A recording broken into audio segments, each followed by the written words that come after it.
Matti ja jalkapallo. Tervetuloa Simple Finnish Stories-kanavalle. Tänään Matti haluaa löytää uusia ystäviä.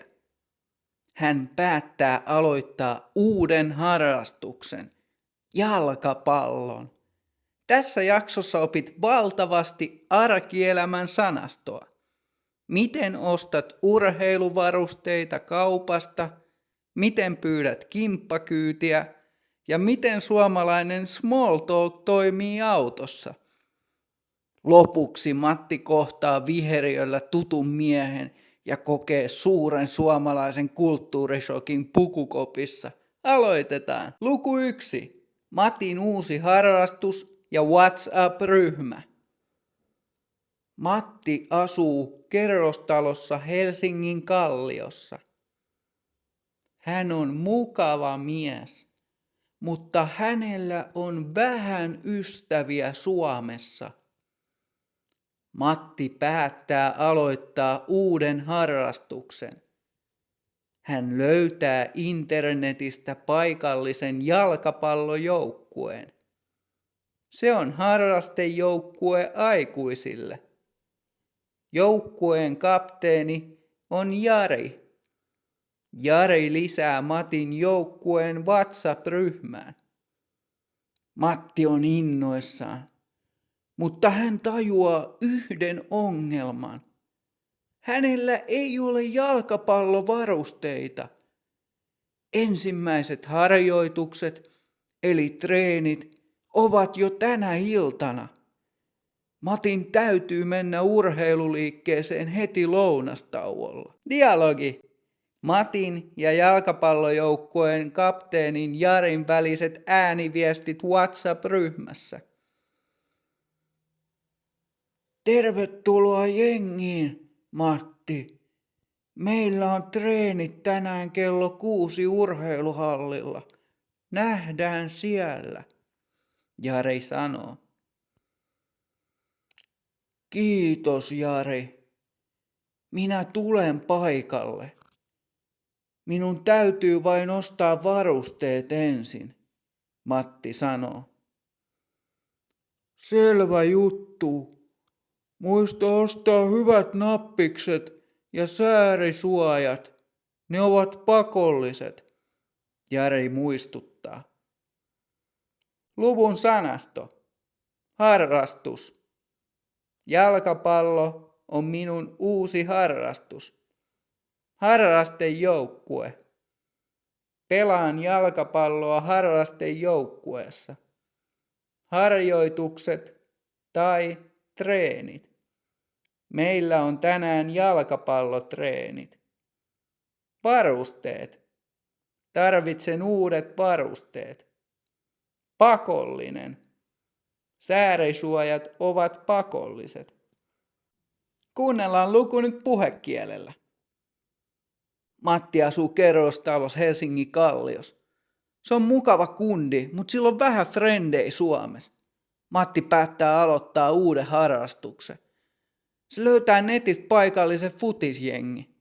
Se on harrastejoukkue aikuisille. Joukkueen kapteeni on Jari. Jari lisää Matin joukkueen WhatsApp-ryhmään.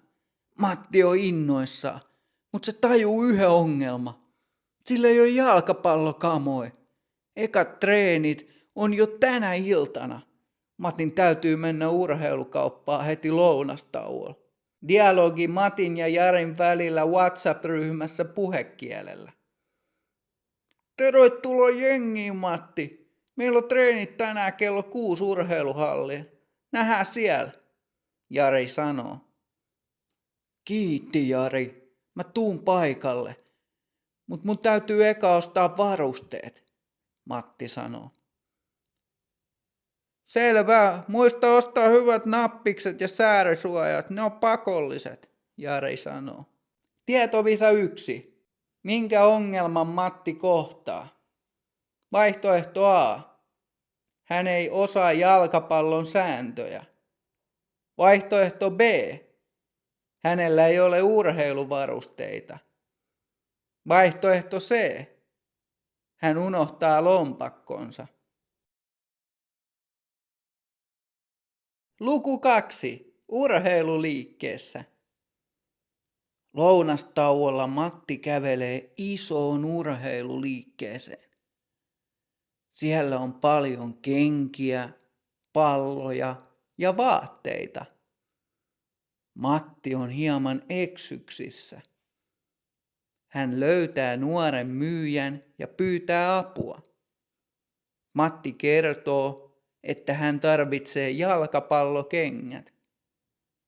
Myyjä kysyy, millaisella alustalla Matti pelaa. Matti ei ole varma, mutta hän arvaa, että he pelaavat tekonurmella. Sitten myyjä kysyy Matin kengän numeroa. Se on 43. Matti sovittaa mustia kenkiä. Ne tuntuvat hyvältä, mutta ehkä hieman liian tiukoilta. Ne venyvät vähän käytössä, myyjä sanoo. Lopuksi Matti muistaa ostaa myös säärisuojat, jotka suojaavat hänen jalkojansa. Dialogi urheiluliikkeessä Matin ja urheiluliikkeen myyjän välillä. Anteeksi, missä teillä on jalkapallokenkiä? Matti kysyy. Terve! Nappulakengät ovat täällä takana. Mille alustalle etsit kenkiä? Tekonurmelle vai oikealle nurmelle? Myyjä kysyy. Luulen, että me pelaamme tekonurmella, Matti selittää. Selvä. Mikä on sinun kengän numerosi? Myyjä kysyy. Minun kokoni on 43, Matti sanoo. Myyjä tuo kengät Matille. Tässä, haluatko sovittaa näitä? Myyjä kysyy. Kyllä, kiitos. Nämä tuntuvat hyvältä. Otan nämä. Missä on säärisuojia? Matti kysyy. Säärisuojia on tuossa hyllyllä oikealla, myyjä selittää ja osoittaa hyllyä.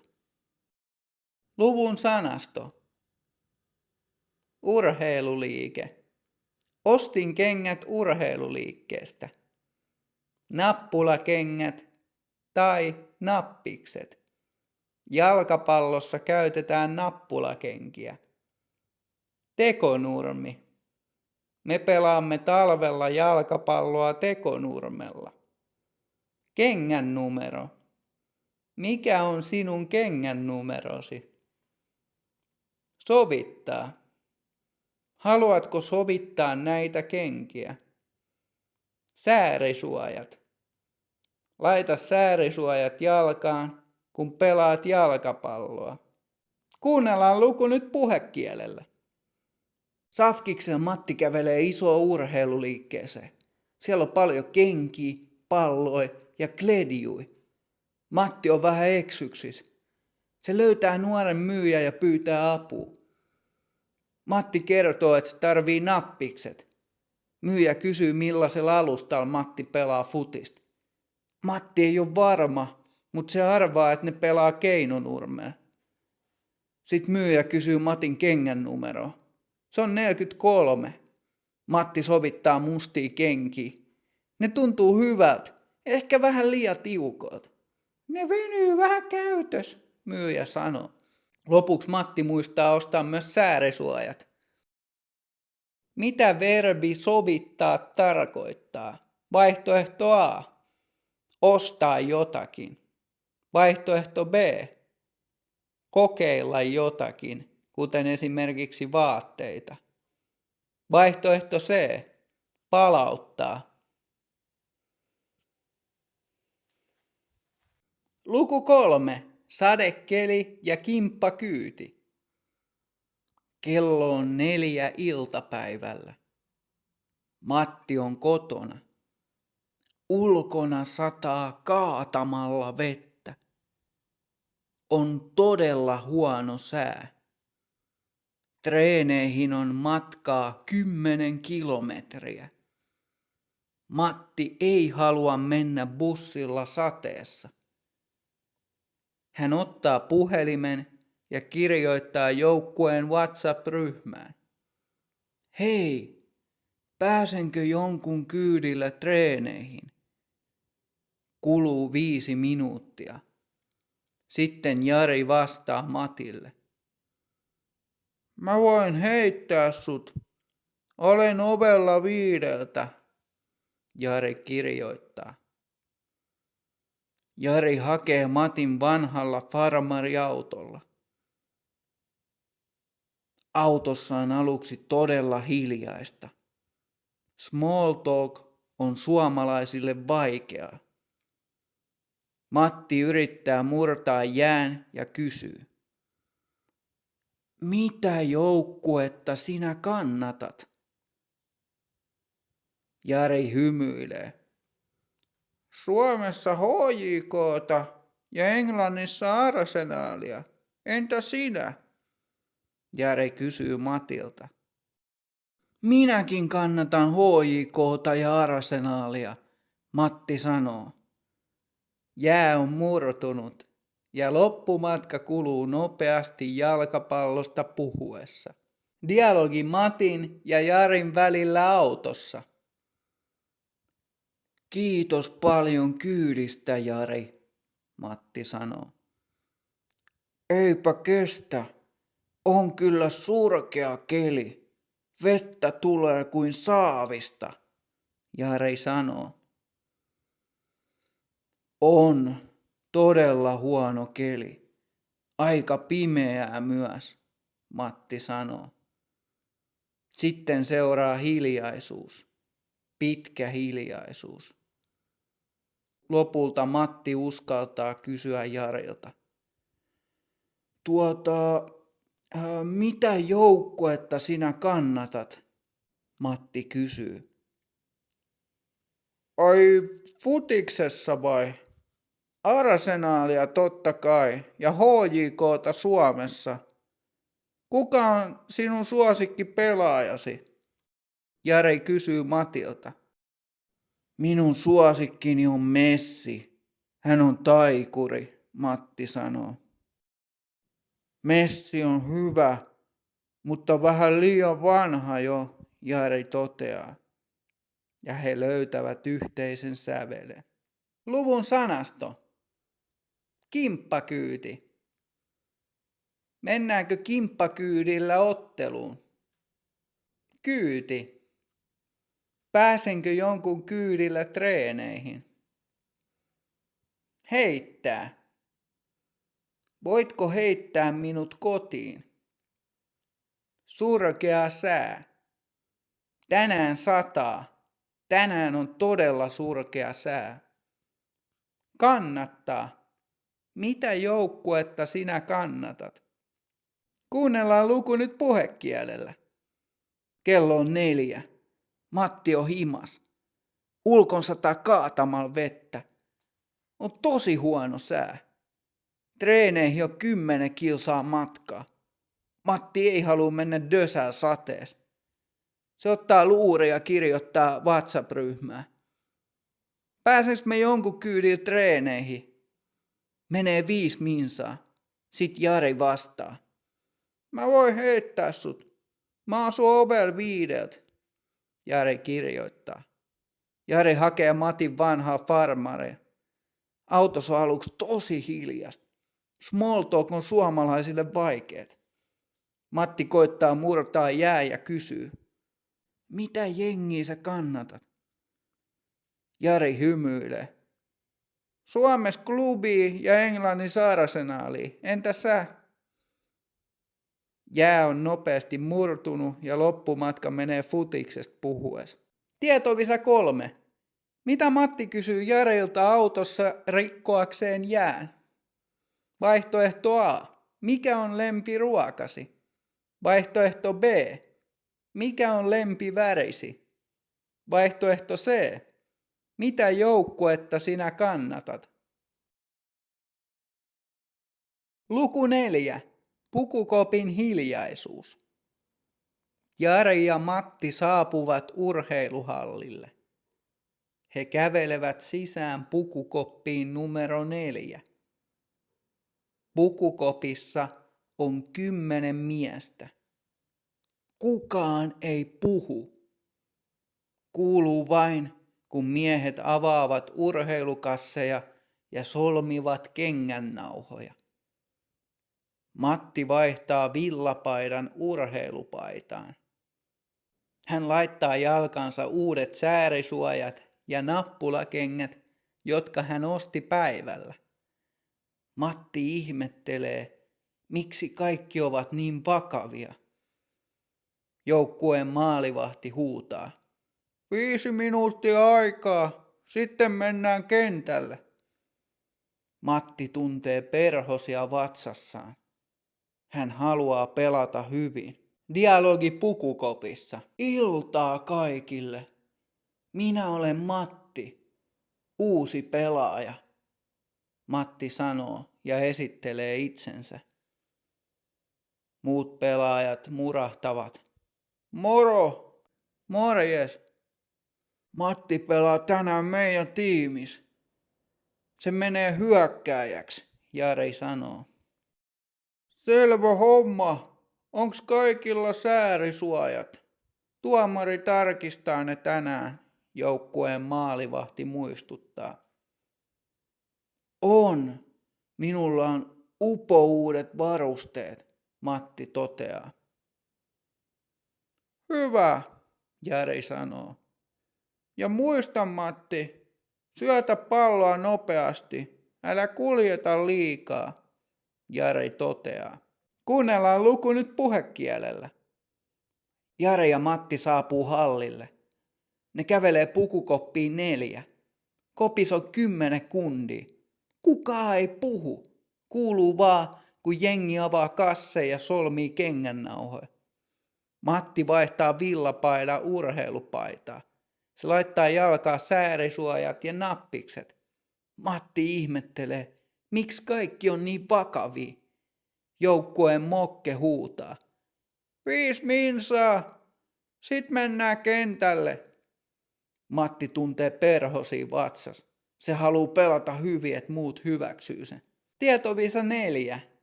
Mitä suomen puhekielen sana nappikset tarkoittaa? Vaihtoehto A. Nappulakenkiä. Vaihtoehto B. Maalivahdin hanskoja.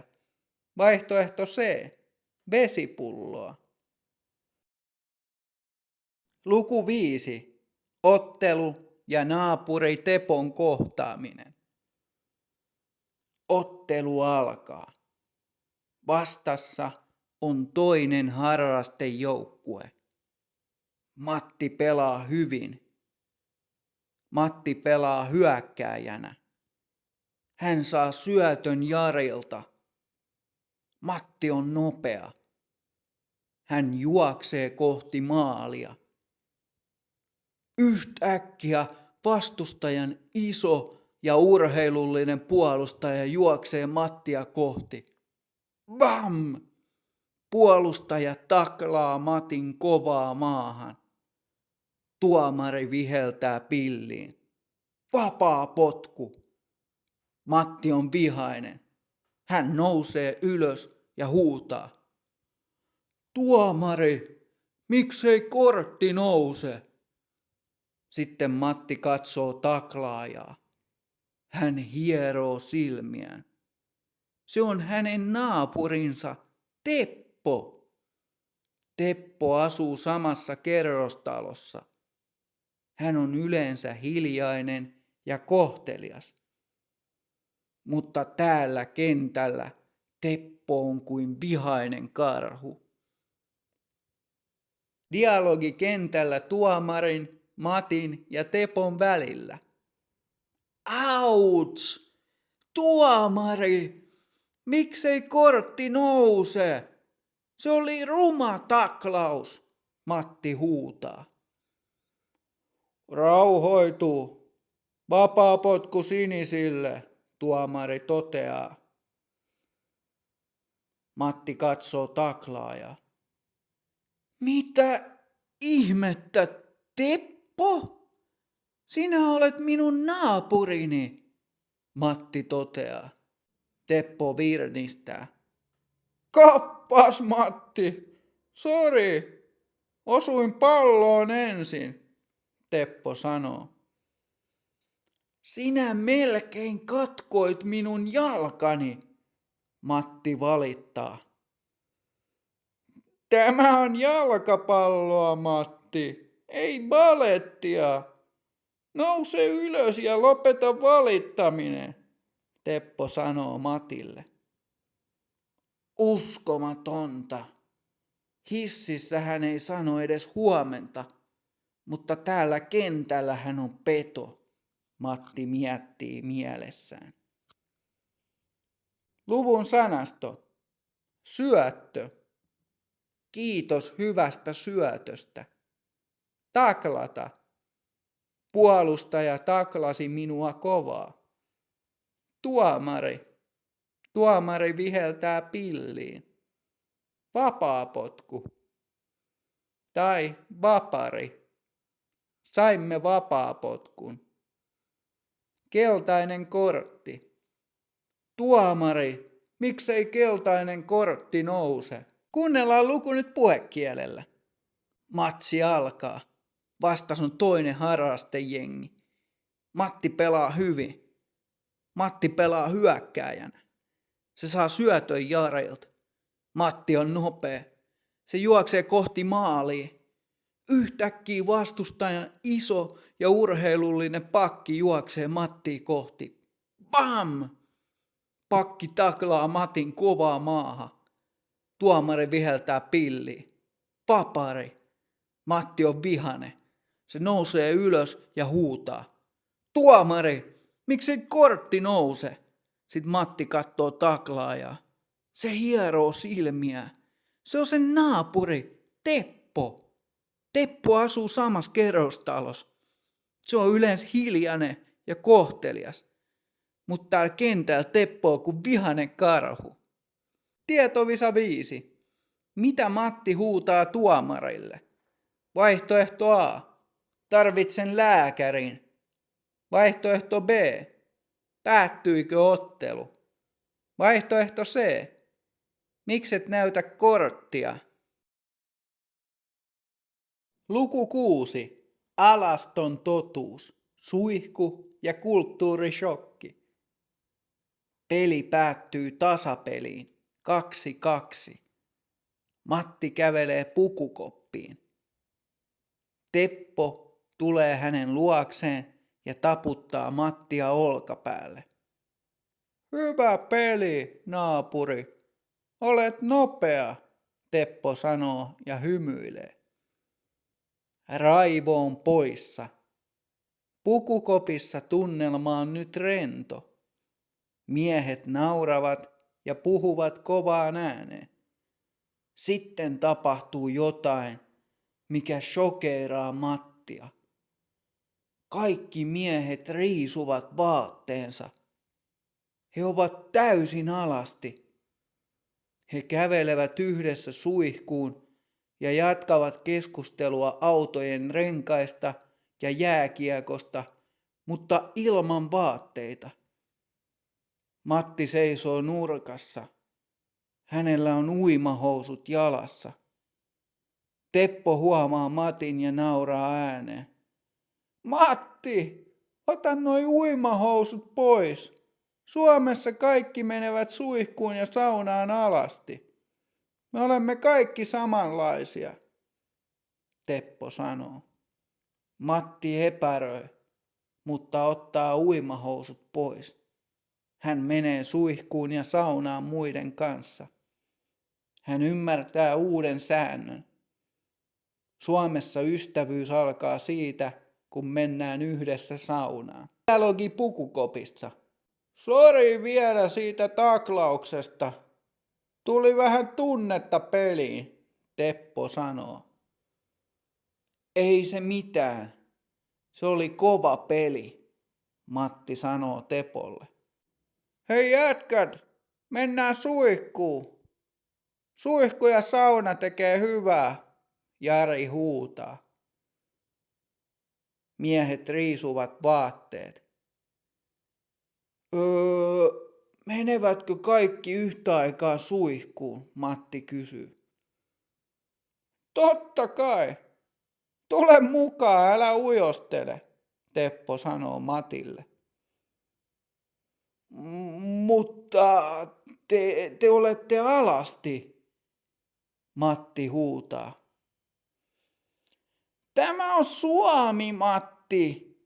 Täällä ei käytetä uimahousuja suihkussa tai saunassa. Se on epähygienistä. Tule nyt saunomaan, Teppo sanoo. Okei, maassa maan tavalla, Matti toteaa ja menee muiden mukana saunaan. Luvun sanasto. Tasapeli. Ottelu päättyi tasapeliin. Alasti. Suomessa saunotaan usein alasti. Uimahousut. Älä käytä uimahousuja saunassa. Ujostella. Ei tarvitse ujostella.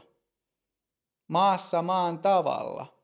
Jos matkustaa ulkomaille, on kohteliasta käyttäytyä maassa maan tavalla. Kuunnellaan luku nyt puhekielellä.